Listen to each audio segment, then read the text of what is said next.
कराली बाबू का मकान यही है जी। मेरा नाम ब्योमकेश है, इंस्पेक्टर साहब से मिलना।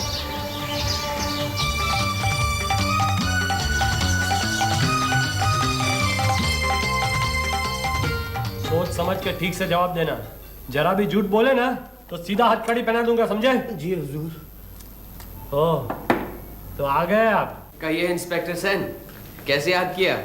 बैठिए। कमिश्नर साहब चाहते हैं कि आप भी कुछ छानबीन करें, इसलिए बुलाया है। उनका हुक्म सराखों पर, आप भी देख लीजिए। लेकिन नया क्या देखेंगे आप? एक मामूली खून का मामला है। खूनी कौन है वो भी पता चल गया है। खून किसका हुआ है? इस मकान के मालिक कराली बाबू का। केस सीधा साधा सा है। कराली बाबू के एक भांजे साहब है मोतीलाल, इसी मकान में रहते हैं। वही कल रात से खून करके गायब है। आप जरा खुलासा तो बताइए। इस मकान के मालिक कराली बाबू यहाँ के प्रतिष्ठित लोगों में से हैं। अब कहाँ है थे। कलकत्ते में उनके 3-4 और भी मकान हैं और बैंक में बड़ी मोटी रकम भी। लेकिन न बीवी है न बच्चे, और अमीर होने के नाते रिश्तेदारों की कोई कमी नहीं है। देखिए ना, इसी मकान में इनके साथ 5 व्यक्ति और पलते हैं। 3 भांजे, मक्खनलाल, मोतीलाल और चुनीलाल, और उनकी बड़ी साली के 2 बच्चे, लड़का सुकुमार और लड़की सत्यवती। कराली बाबू थे बड़े गुस्से वाले और सनकी भी। बस आए दिन अपनी वसीयत बदलते रहते थे। उनकी अलमारी से 3 वसीयतें मिली। पहली में उन्होंने मक्खनलाल को वारिस बनाया, दूसरी में मोतीलाल को, और तीसरी में सारी जायदाद सुकुमार के नाम कर दी। पर ऐसा क्यों? जिससे नाराज हुए उसे वसीयत से निकाल दिया। इसी वसीयत को लेकर कल दोपहर मोतीलाल और कराली बाबू के बीच में झगड़ा हुआ था। अब मोतीलाल भी गरम मिजाज का आदमी है और पीने का भी शौकीन। कल रात 12 बजे से वो गायब है। घर के 2 नौकरों ने उसे रात को दाते देखा है, और आज सुबह कराली बाबू की लाश उनके कमरे में मिली। अब तो साफ जाहिर है कि खूनी कौन है। जरा 1 मिनट, पहले इससे निपट लूं। हाँ, तो कल रात को मोतीलाल को कितने बजे बाहर जाते देखा? रात के 12 बजे के बाद। तुमने मोतीलाल को सीढ़ी से उतरते देखा? जी नहीं हुजूर, जब वो दरवाजे से बाहर निकले तब देखा। ऊपर से उतरते क्यों नहीं देखा, बोलो? उस वक्त हुजूर मैं पड़ोस में गांजे का दम मार रहा था। हाँ, बाहर का दरवाजा खुला था। जी। तुम कितने बजे घर वापस आए? मोती बाबू के जाने के आधे घंटे बाद मैं वापस आ गया था। तब तक सुकुमार बाबू वापस आ गए थे। वो अब ये सुकुमार बाबू कहाँ से अटक के? वो मैं नहीं जानता हुजूर। सुकुमार बाबू कितने बजे वापस आए? मोती बाबू के जाने के 10-15 मिनट बाद ही। अब चलिए घर वालों से भी मुलाकात कर लें। कराली बाबू की लाश उनके कमरे में होगी ना? हाँ चलिए, तुम सब यही रहना, समझे?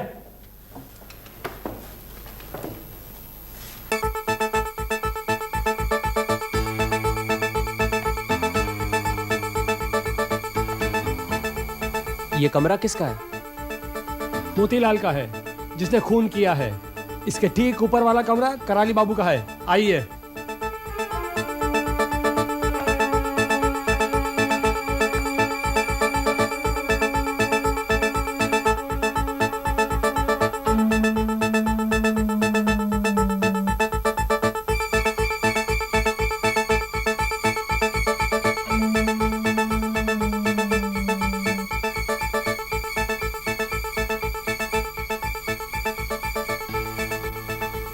आधी चाय प्लेट में छलकी और आधी कप में है।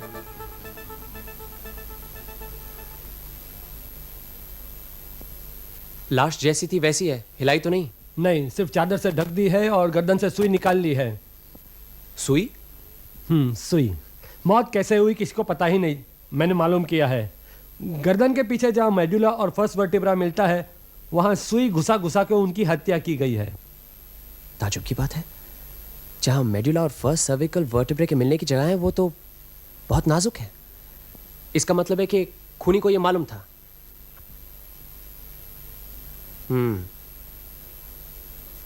मोतीलाल के खिलाफ गिरफ्तारी का वारंट निकलवा दिया? हाँ, दोपहर तक पकड़ा जाएगा। जाएगा कहाँ?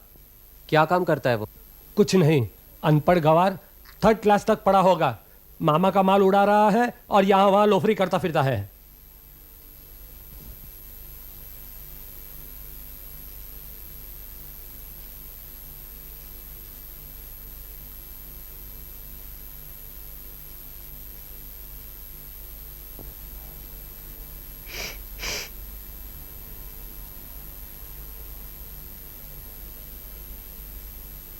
इनकी गर्दन पे तो 3 बार सुई घुसाने के निशान हैं। हाँ है, तो क्या हुआ? वो क्या है कि वो मेड्यूला और रीढ़ की हड्डी की मिलने की जगह न मिलने के कारण से कई बार सुई घुसाई होगी हत्या के लिए। आपने इनके नाक पे गौर किया? नाक पे? हाँ, नाक। काले स्पॉट्स नजर आ रहे हैं। हाँ, शायद उनको जुकाम हुआ होगा। वो कई बार नाक साफ करने के कारण से ऐसे स्पॉट्स लग जाते हैं नाक पे। आपको दाल में कुछ काला लगता है? दाल में नहीं, नाक पे। चलिए।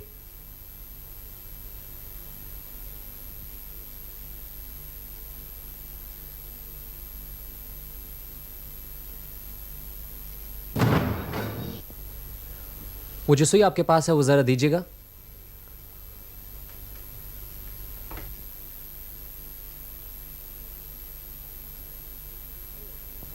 कमाल है। क्या हुआ? इसके साथ तो काले रेशम का धागा लगा हुआ है। इसमें कमाल की क्या बात है? सुई में धागा नहीं होगा तो मोटी रस्सी होगी। अब आप जल्दी कीजिए, मुझे थाने जाना है। सबसे बड़ा भांजा मोतीलाल है, उसके बाद मक्खनलाल जो नीचे रहता है, और उसके बाद चुनीलाल जो यहाँ ऊपर है। आइए उसे मिल लीजिए पहले। चुनीलाल, आप उनसे बातें करिए। वो एक सीधा साधा आदमी है, लंगड़ा, कहीं आता है न जाता है। तब तक मैं नीचे काम खत्म करके आता हूं।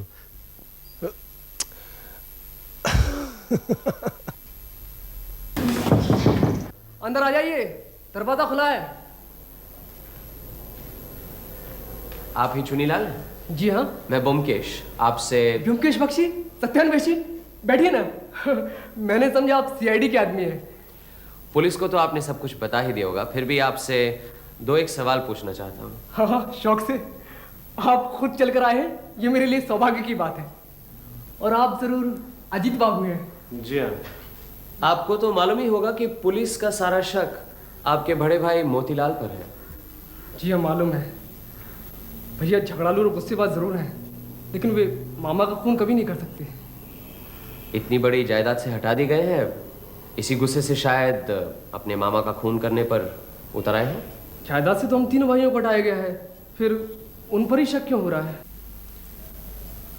अच्छा ये बताइए, कराली बाबू सबसे ज्यादा किसको पसंद करते थे? हम 5 जन यहाँ रहते हैं, और मामा किसको कितना प्यार करते थे ठीक से कहा नहीं जा सकता। वैसे मामा बहुत कड़े स्वभाव के आदमी थे।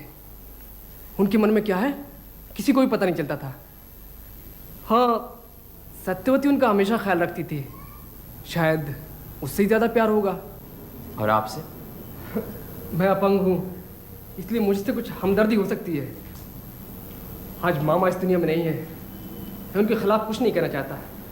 वो तो हमारे अन्नदाता थे। वो अगर हमें आश्रय नहीं देते तो आज हम सब फुटपाथ पर होते।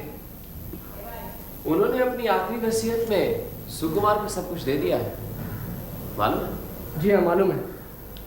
सुकुमार हर तरह से लायक है, पढ़ा लिखा है, आगे डॉक्टर बनेगा। हम तीनों भाई तो यूं ही हैं, लेकिन इससे मामा के मन में क्या था कुछ पता नहीं चलता। और इस घर में कोई भी ऐसा आदमी नहीं है जिसके नाम कभी न कभी वसीयत न बनी हो। अब तो सुकुमार को सब कुछ मिलेगा। ऐसी हालत में आप क्या करेंगे? अगर सुकुमार भैया यहाँ आश्रय देते हैं तो यहीं रुकूंगा, नहीं तो चला जाऊंगा। और कर भी क्या सकता हूँ? आप बता सकते हैं कराली बाबू का खून रात कितने बजे हुआ? कोई आवाज वगैरह सुनी? हो सकता है रात खत्म होने से पहले, या अरे आप अभी तक यहीं हैं? चलिए चलिए। कराली बाबू का खून कब हुआ था? रात को 12 बजे हुआ या रात को 4 बजे हुआ, क्या फर्क पड़ता है? आइए, देर हो रही है। ये सुकुमार का कमरा है और पास में उसकी बहन सत्यवती का। सुकुमारी एक पढ़ा लिखा समझदार आदमी है। चलिए नीचे मक्खनलाल से मिल लेते हैं, वो टेढ़ी खीर है। चलिए। ऊपर आई गई है तो इन भाई बहन से भी मिल लेते हैं, हर्ज क्या है? ओह, आप लोग भी बस।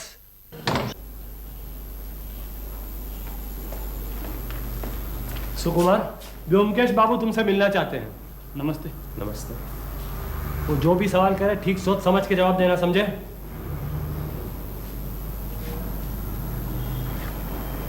कल रात को आप कहाँ गए थे? सिनेमा गया था। कौन सा सिनेमा? चित्रा। अरे ये तुमने मुझे पहले क्यों नहीं बताया? आपने पूछा ही नहीं और मैंने भी ज़रूरी नहीं समझा। क्या जरूरी है और गैर जरूरी है उसका फैसला हम करेंगे। तुम्हारे पास कोई सबूत है तुम चित्रा सिनेमा गए थे?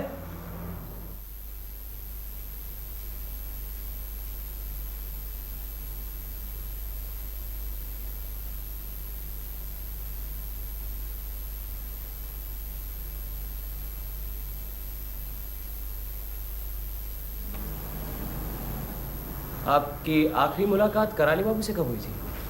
शाम को 5 बजे। आप उनके कमरे में गए थे? जी। क्यों? मौसा जी की वसीयत के बारे में बात करना चाहता था। पहले उन्होंने सारी वसीयत मोतीलाल भैया के नाम लिख दी और बाद में उन्हें हटाकर सारी संपत्ति मेरे नाम कर दी। इस वजह से दोपहर को काफ़ी झगड़ा हुआ दोनों के बीच। मैंने उनसे कहा भी कि मुझे उनकी सारी दौलत नहीं चाहिए, वो उसको सब लोगों में बराबर बांट दें। फिर? उन्होंने मुझे कमरे से निकाल दिया।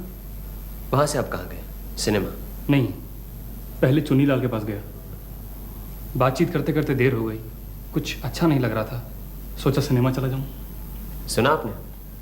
व्योमकेश बाबू, आप कहना क्या चाहते हैं? क्या सुकुमार खूनी है और मोतीलाल को मैंने गलती से गिरफ्तार किया है? अरे नहीं नहीं, ये आप क्या कह रहे हैं? आप ऐसी गलती क्यों करने लगे?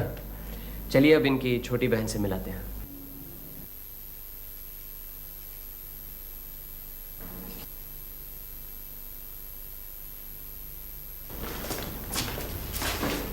आपको तकलीफ देने आए हैं। पुलिस की थोड़ी बहुत ज्यादती का आप बुरा मत मानिएगा। पुलिस को बदनाम करने की कोई जरूरत नहीं है, आप पुलिस नहीं है। ज्यादा नहीं, 2-1 सवाल है। आइए बैठिए। आप क्या जानना चाहते हैं पूछिए, मैं यहीं से जवाब दूंगी।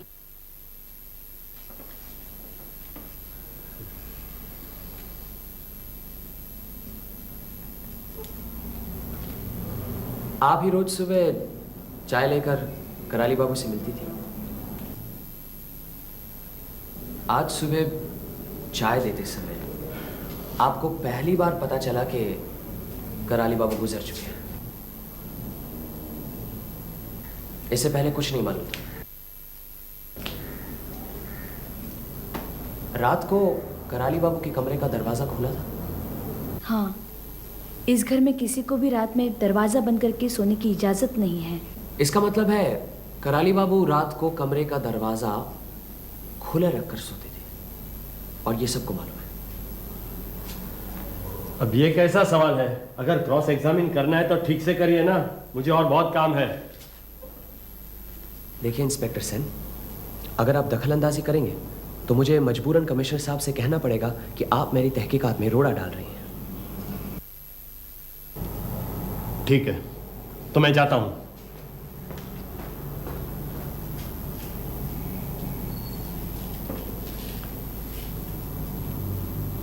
आप कराली बाबू की मौत की खबर सुबह से पहले नहीं जानती थी।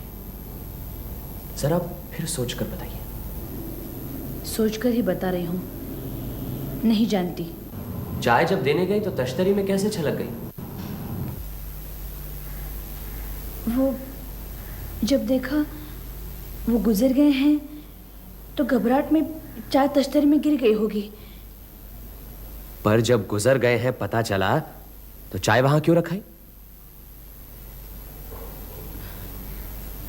घबराहट में कुछ समझ में नहीं आया, क्या करूं। कल से मेरी तबीयत भी ठीक नहीं है।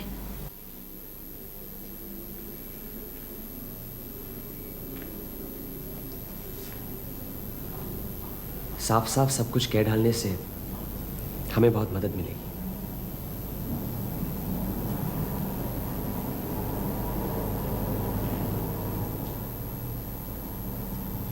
आप सब कुछ नहीं बताएंगे?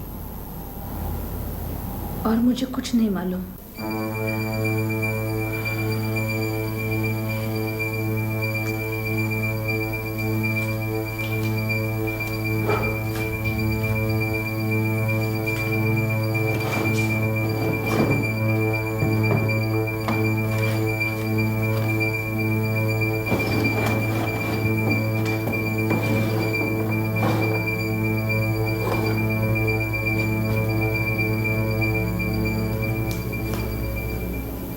ये एम्ब्रॉयडरी आप बना रही हैं? जी।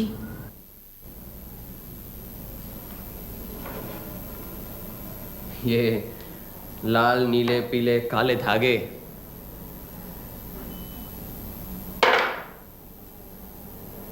सुई कहाँ है? सुई? हाँ सुई। सुई से तो सिलाई करती हैं, वो सुई कहाँ है?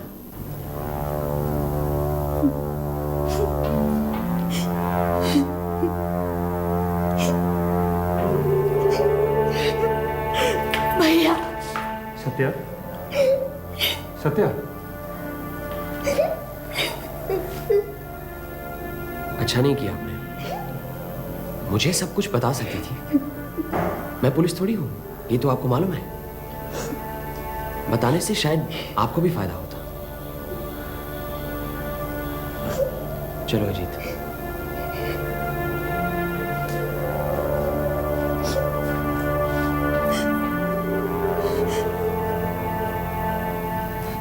चुन्नी, मोती भाई को गिरफ्तार करके ले आए हैं। आपकी माँ का नाम? नहीं, मुझे मुझे कुछ नहीं मालूम। छोड़ दो मुझे। मैंने मामा को कोई खून नहीं किया, भगवान की सौगंध। मैं रात भर अनारो के कमरे में शराब पी रहा था। अनारो गवाह है। ये रहे मोतीलाल, इन्हीं के नाम वारंट था। अगर आपको कुछ पूछना है तो पूछ लीजिए। कहाँ गिरफ्तार किए हैं? हाट काटा गली के गड्ढे में। छोड़ो। चुप। अजीब आदमी है आप लोग।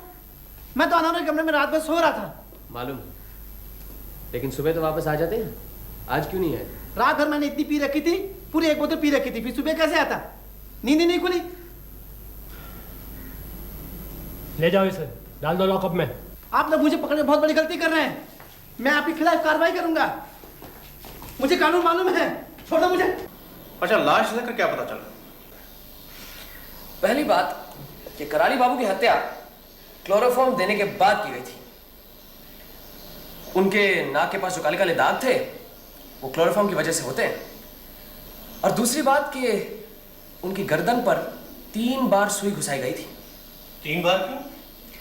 इसीलिए कि पहली और दूसरी बार जहां सुई घातक होती है एग्जैक्ट उसी जगह पर नहीं लगी।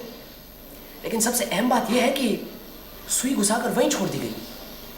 अभी वो उसे ले जा सकता था जिससे कि कोई सबूत ही ना मिले। हो सकता है घबराहट और जल्दबाजी की वजह से वहीं छोड़ गया हो। सुकुमार के टेबल पर एक किताब, ग्रेज एनाटॉमी। उस किताब में सिर्फ एक पेज पर कुछ लाइनों के नीचे लाल पेंसिल से निशान लगाए गए थे। वो निशान क्या थे? मेडुला और फर्स्ट वर्टिब्रे के मिलने की जगह पर अगर आघात हो किसी भी वजह से तो फौरन मृत्यु हो जाती है। क्या कह रहे हो? तुम्हारा मतलब है कि... लेकिन ताजुब की बात तो यह है कि सुकुमार के टेबल पर लाल पेंसिल तो मिली नहीं। ये लीजिए, तीनों वसीयतनामे। ये तीसरा सुकुमार के नाम है, ये आखिरी वसीयत है। देख लीजिए आपको क्या देखना है।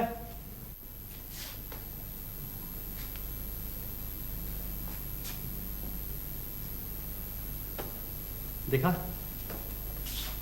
चलिए जरा सुकुमार के कमरे की तलाशी ले ली जाए। अब तलाशी लेना जरूरी है। जी। क्या ढूंढेंगे आप वहां? क्या मालूम, कुछ भी मिल सकता है। कुछ नहीं भी मिल सकता है। क्यों नहीं? व्योमकेश बाबू, आपको मोतीलाल से कोई हमदर्दी है क्या? आइए। आपको जो भी तलाशी लेनी है ले लीजिए, मैं यहां बैठता हूं।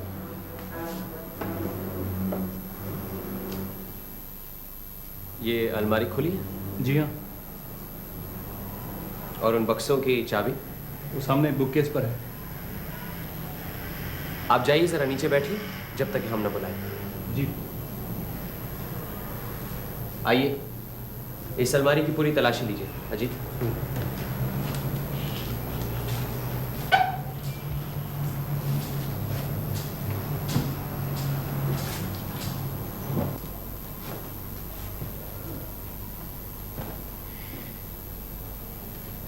ये देखिए, क्लोरोफॉर्म की शीशी।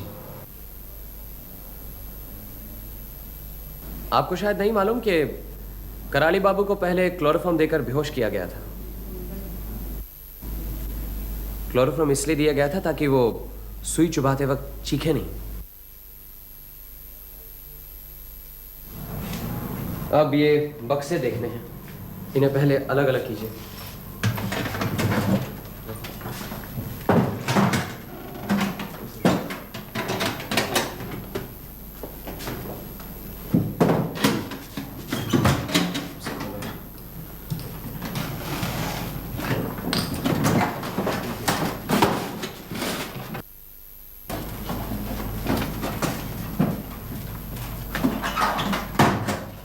ये देखिए दूसरा वसीयतनामा। तारीख क्या है देखना।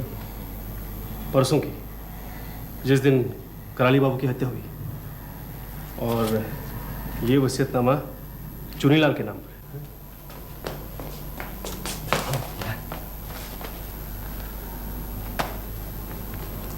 कराली बाबू की जिस तरह हत्या हुई है उससे साफ पता चलता है कि जिसने भी ये काम किया है वो डॉक्टरी की विद्या से वाकिफ है। और सुकुमार तो डॉक्टरी पढ़ रहा है।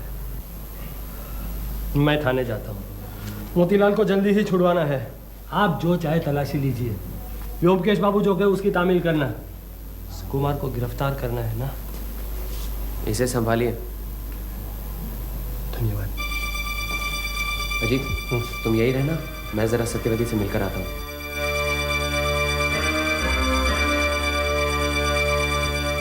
आप मेरे भैया को बचा लीजिए।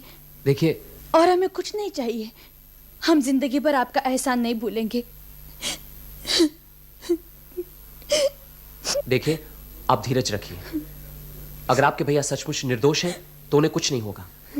मैं उन्हें बचाने की पूरी कोशिश करूंगा, लेकिन मेरे भैया ऐसा काम कभी नहीं कर सकते। वो तो कभी एक मक्खी भी नहीं मार सकते। मैं आपके पैर पड़ती। ये क्या कर रही है? कहिए आप मेरे भैया को छोड़ देंगे? बैठिए, आप बैठिए यहाँ पर। आप गलती कर रही हैं। सुकुमार को छोड़ने का जिम्मा पुलिस का है, मेरा नहीं। मैं कोशिश कर सकता हूं, लेकिन कोशिश करने के लिए मुझे सब कुछ जानना जरूरी है। अगर आप कुछ छुपाएंगी तो मैं आपकी मदद कैसे करूंगा? मैंने तो कुछ भी नहीं छुपाया। छुपाया है। आपको उसी रात कराली बाबू की हत्या के बारे में सब कुछ पता चल गया था, लेकिन आपने बताया नहीं।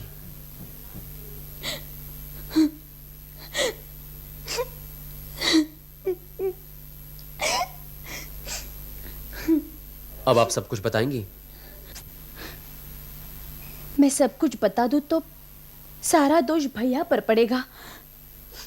देखिए, अगर आपके भैया बेकसूर हैं तो सच बात कहने से उनका कोई नुकसान नहीं होगा। आप बिना झिझक साफ साफ बताइए, कुछ छुपाइएगा नहीं।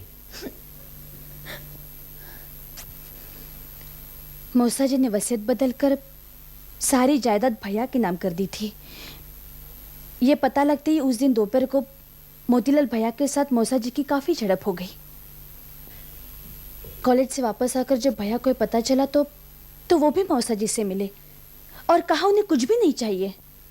मौसा जी की मर्जी के खिलाफ कोई भी आवाज उठाए तो वो आग बबूला हो जाते हैं। गुस्से में आकर उन्होंने भैया को कमरे से निकाल दिया। कहा तुम्हें एक पैसा भी नहीं दूंगा। भैया चुपचाप चले आए और चुन्नीलाल के कमरे में चले गए। चुन्नीलाल स्कूल कॉलेज नहीं गए तो क्या हुआ? पढ़ाई लिखाई में उन्हें काफी दिलचस्पी है। उनके कमरे में अलमारी भरी किताबें हैं। भैया से इसलिए उनकी अच्छी बनती है। मौसा जी का ये व्यवहार उन्हें कुछ अच्छा नहीं लग रहा था। रात को करीबन 8 बजे वो मेरे कमरे में आए। सत्या, मैं सिनेमा देखने जा रहा हूँ। आते आते 12 बज जाएंगे। बाहर का दरवाज़ा खुला रखना। तब तक दरवाजा खुला ही रहता है। नौकर चाकर पड़ोस में अपने लोगों के साथ आधी रात तक गपशप करते रहते हैं। अच्छा, अब खाना तो दे दो। हाँ। रात के खाने के बाद करीबन 10:30 बजे मैं सो गई। नींद में ही थी। यकायक मेरी आंखें खुल गईं। ऐसा लगा भैया के कमरे में कोई भारी बक्सा उठाकर रख रहा है। मैंने सोचा भैया वापस आ गए। फिर सोने की कोशिश की, लेकिन नींद नहीं आई। ऐसा लगा कोई दबे पांव गैलरी से जा रहा है। सोचा भैया तो सो गए, फिर कौन इस तरह दबे पांव गैलरी से जा रहा है?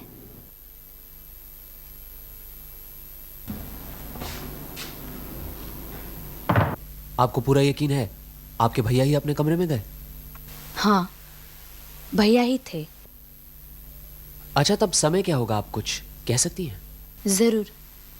शहर के चारों तरफ तब 12 के घंटे बज रहे थे। फिर भैया 15 मिनट पहले आ गए। उनके कमरे से आवाज सुनी, फिर वो कहाँ निकल गए? मुझे कुछ समझ में नहीं आया। तब ख्याल आया जरूर मौसा जी को देखने गए होंगे। मौसा जी को रात को कभी कभी गठिया का दर्द होता है, नींद नहीं आती, तब उन्हें दवाई देनी पड़ती है ताकि वो सो जाएं। इसलिए मैं उसी वक्त मौसा जी को देखने चली गई। उनके कमरे का दरवाज़ा हमेशा खुला ही रहता है। अजीब से एक बू नाक में आई। मीठी मीठी? हाँ बिल्कुल ठीक, मीठी मीठी। हाँ, क्लोरोफॉर्म।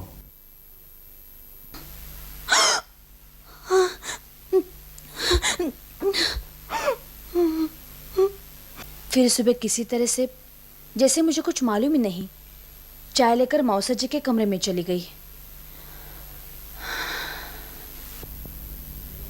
आप सचमुच बहादुर लड़की हैं। और कोई होती तो चीख पुकार, बेहोशी, हाय तौबा, न जाने क्या कुछ करती। लेकिन आपने सिर्फ भैया के लिए। अच्छा, मैं चलता हूं। आपने कुछ बताया नहीं? बताने लायक अभी कुछ नहीं है। इतना जरूर कहूंगा कि अगर आप ये सब पहले बता देती तो बहुत अच्छा था। मैंने जो बताया उसे भैया को तो कुछ नहीं होगा ना? ब्योमकेश बाबू, भैया के अलावा इस दुनिया में मेरा कोई नहीं है। आप चुप हो जाइए। ऐसे घबराएंगे तो कैसे काम चलेगा? मैं जाता हूं। जो कुछ होगा अच्छा ही होगा।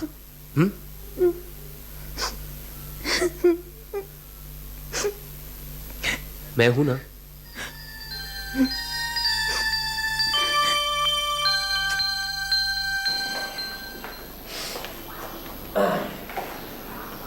पता नहीं क्यों, लेकिन मुझे लगता है खून सुकुमार ने नहीं किया।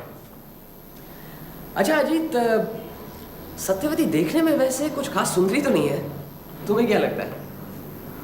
ये क्यों पूछ रहे हो? नहीं, यूं ही जरा लोग उसे दुबली कहेंगे, बदसूरत तो नहीं। सुकुमार को पकड़ कर ले गए। तुम्हें क्या लगता है कराली बाबू का खून सुकुमार नहीं किया है? चलो आज 9:30 के शो सिनेमा दिखाते हैं। चित्रा में अच्छी पिक्चर लगी। अरे ये तो आज होके गया। चित्रा में सिनेमा देखने के बाद पैदल कराली बाबू के यहाँ होएंगे। देखते कितना वक्त लगता है। क्यों?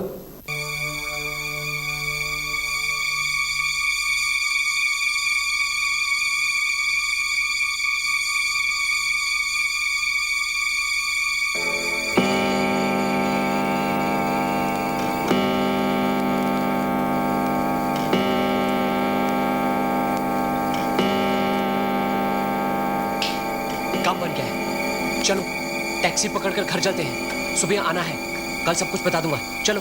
लेकिन ये सब चलो ना। आइए ब्योमकेश बाबू, कल तो आप गायब ही हो गए। आपने मोतीलाल को छोड़ दिया और सुकुमार को गिरफ्तार कर लिया। वो क्या बात हुई? अब आप कहेंगे कि सुकुमार भी निर्दोष है? आप तो हर चीज सोच समझ कर करते हैं ना। हाँ, मुझे तो सुकुमार पर पहले से ही शक था। आखिर में वो डॉक्टर ही पढ़ रहा है ना, इंसान के शरीर के हर हिस्से को अच्छी तरह जानता है। और फिर ये नई वसीयत जो चुनीलाल के नाम मिली, यही तो असली सबूत है। वसीयत तो आपने दिखाई नहीं, कल आप उसे लेकर चलते बने। लीजिए देखिए।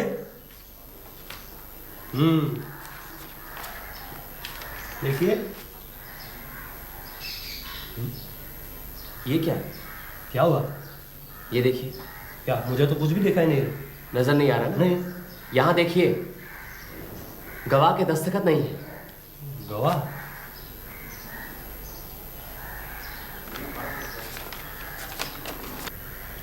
खैर, इस माखनलाल को पकड़े रखिए, छोड़ेगा नहीं। और फौरन एक मैजिस्ट्रेट के यहाँ से अरेस्ट वारंट निकलवा दीजिए। फिलहाल आसामी का नाम लिखने की कोई ज़रूरत नहीं। चलो जी, हम ज़रा चुनीलाल से मिलाते हैं।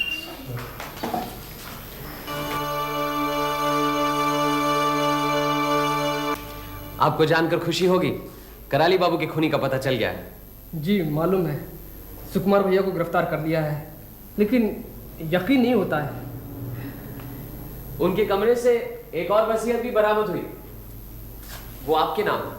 जी वो भी मालूम है। तब से मन खट्टा हो गया है कि रुपयों की वजह से मामा बेमौत मारे गए हैं। वे सारी संपत्ति मेरे नाम लिख गए हैं, लेकिन फिर भी यकीन मानिए मुझे रत्ती भर भी खुशी नहीं हुई है। फिजियोलॉजी ये सुकुमार की किताब है? जी, सुकुमार भैया कभी कभी मुझे अपनी डॉक्टरी किताब पढ़ने देते थे। अब देखिए ना, सुकुमार को ही मैं अपना सबसे नजदीक का साथी समझता था, अपने भाइयों से भी ज्यादा। लेकिन मैं देखता हूँ कि आपको तरह तरह की किताबों में दिलचस्पी है। जरूरी जगहों पर बाकायदा निशान लगाए हुए हैं। जी हाँ, पढ़ाई के अलावा मेरे लिए और कुछ है ही क्या। बस कोई साथी नहीं है। सुकुमार भैया भी रोज शाम को आते थे और गपशप करते, उन्हीं से मैं पढ़ाई लिखाई और सुख दुख की बातें करता था। अच्छा, तो क्या सचमुच सुकुमार भैया ने हत्या की है? कातिल के खिलाफ जो सबूत मिले हैं उनमें शक की कोई गुंजाइश नहीं है। आपको सब समझाता हूं, बैठिए। देखिए, हत्या दो तरह की होती है। एक हत्या होती है गुस्से में, जिसे हम कहते हैं क्राइम ऑफ पैशन, और एक हत्या होती है ठंडे दिमाग से। जो गर्मी खाकर हत्या करते हैं उन्हें पकड़ना बहुत आसान है, अक्सर वो खुद ही पकड़ में आ जाते हैं। लेकिन जो सोच समझकर अपने आप को शक और सबूतों के दायरे से बचाकर हत्या करते हैं, उन्हें पकड़ना बहुत मुश्किल होता है। तब शक कई लोगों पर पड़ता है। ऐसी सूरत में हत्या करने के तरीके से ज्यादा हम हत्यारे को समझने की कोशिश करते हैं। कराली बाबू के खून से पता चलता है कि खूनी बहुत ही चालाक, लेकिन साथ साथ में बेवकूफ भी है। उसने बड़ी समझदारी से हत्या की, लेकिन बेवकूफी के साथ सबूत घर में छोड़ दिए। अब आप ही बताइए, सत्यवती की सुई से हत्या करने की क्या जरूरत थी? क्या बाजार में सुई नहीं मिलती? फिर वसीयत को छुपा कर रखने की क्या जरूरत थी? अगर वो फाड़ देते तो उससे काम खत्म हो जाता। इससे क्या पता चलता? क्या पता चलता है? इससे यह पता चलता है कि समझदार आदमी भी कई बार गलती कर बैठता है, और इस मामले में हत्यारा भी छोटी छोटी गलतियां कर बैठा, जिससे वो पकड़ा गया। कैसी गलतियां?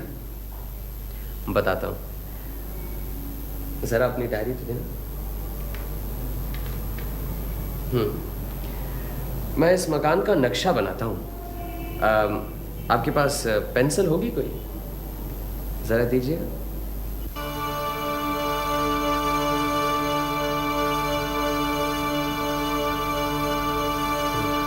नक्शा रहने दीजिए, मैं यूं ही बताता हूं। खूनी ने 3 बड़ी बड़ी गलतियां की हैं। पहली, उसने ग्रे की एनाटॉमी की किताब में एक जगह लाल पेंसिल से निशान लगा दिए हैं। दूसरी, उसने बक्सा हटाते वक्त सावधानी से काम नहीं लिया, कुछ आवाज की। और तीसरी, उसे कानून के बारे में कुछ नहीं मालूम। कानून नहीं मालूम? नहीं। और इसी वजह से इतनी बड़ी साजिश आसानी से पकड़ी गई। आप क्या कह रहे हैं? मैं कुछ समझ नहीं पा रहा हूं। सुकुमार के कमरे में जो वसीयत मिली है वो कानून की नजरों में अहमियत नहीं रखती। उसमें गवाहों के दस्तखत नहीं है।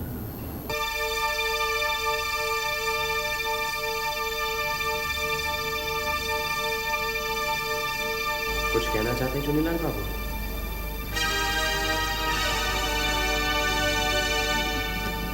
मेरी कुछ तबीयत ठीक नहीं है ब्योमकेश बाबू, मुझे थोड़ा सा वक्त चाहिए। ठीक है, आधे घंटे का वक्त देता हूं, तैयार हो जाइए।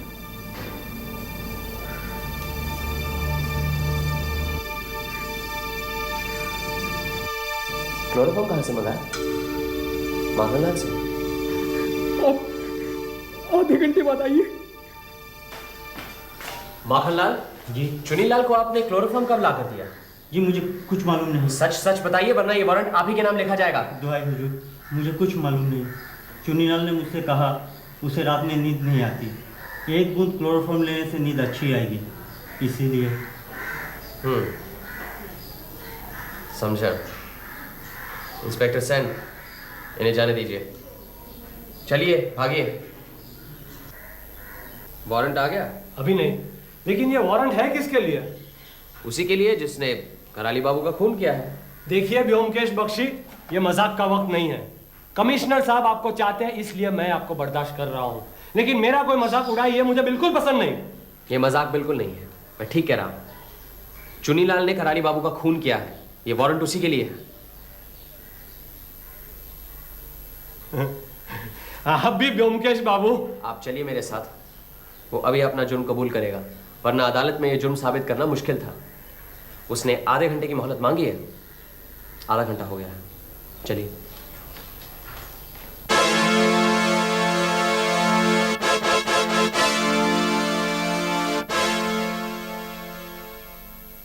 आ गया, लेकिन इसके सिवा चारा भी क्या था? यह चिट्ठी आपके नाम।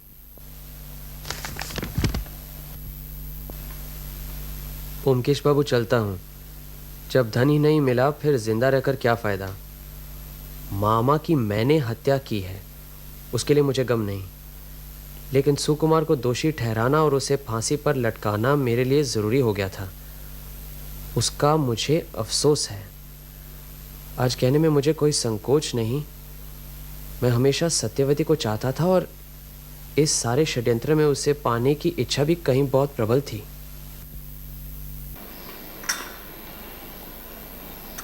किस तरह से चुनीलाल ने कराली बाबू का खून किया, जरा खुलासा बताओ तो। चुनीलाल जैसे विकलांग लोगों में एक अजीब तरह की कमजोरी होती है। अपने बिगड़े हुए अंग पर वह कोई मजाक या चोट नहीं सह सकते। अब कराली बाबू मुंहफट आदमी थे, सो आए दिन चुनीलाल के लंगड़ेपन पर चोट करते रहते थे। इसीलिए चुनीलाल ने एक ठान ली थी बहुत दिनों से कि वो बुढ़े का सफाया करना है।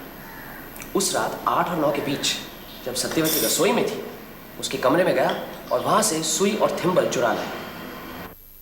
उस रात करीब 11:30 बजे मोतीलाल घर से निकले, जिसे चुनीलाल ने अपने कमरे से देखा।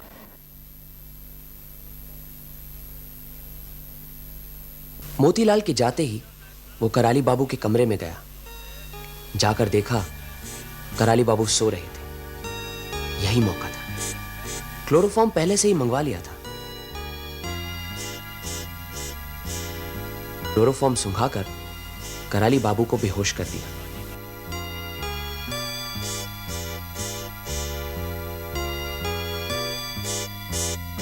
फिर अलमारी खोली और पास ही दराज से आखिरी वसीयत निकाली।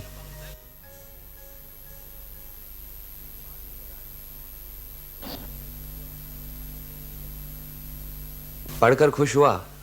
वसीयत उसी के नाम थी।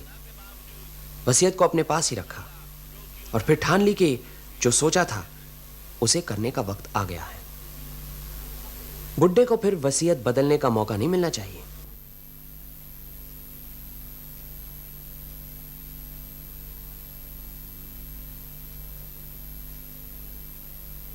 उसने कराली बाबू को एक तरफ पलटकर उनकी गर्दन पे सुई से वार किया।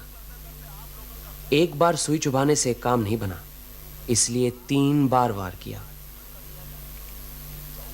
सुकुमार जैसे डॉक्टरी पढ़े हुए लोग शायद ये काम एक ही बार कर लेते।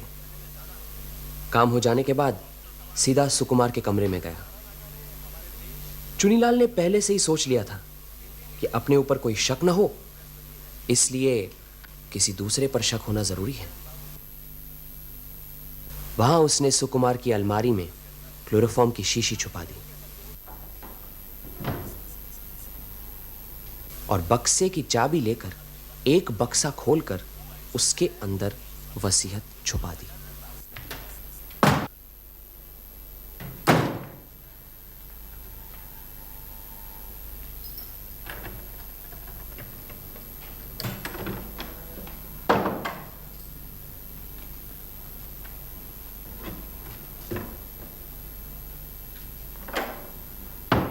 नई वसीयत पर गवाहों के दस्तखत क्यों नहीं थे?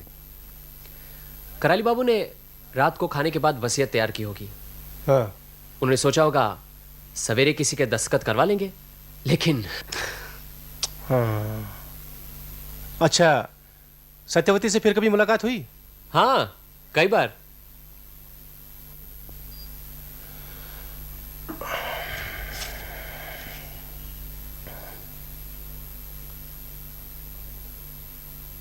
अरे वाह, आज तो बहुत सज धज कर। सेंट भी लगाया? सत्य की खोज करना क्या कुछ मामूली काम है? बहुत कुछ करना पड़ता है। सत्य की खोज तो तुम कई दिनों से कर रहे हो, लेकिन कभी इतना बंठन कर नहीं निकले। सत्य की खोज तो हाल ही में शुरू की है। मतलब? सत्य मतलब सत्यवती? ब्योमकेश, 4 बजे मिलना है विक्टोरिया मेमोरियल के पास। मैं चलता हूँ।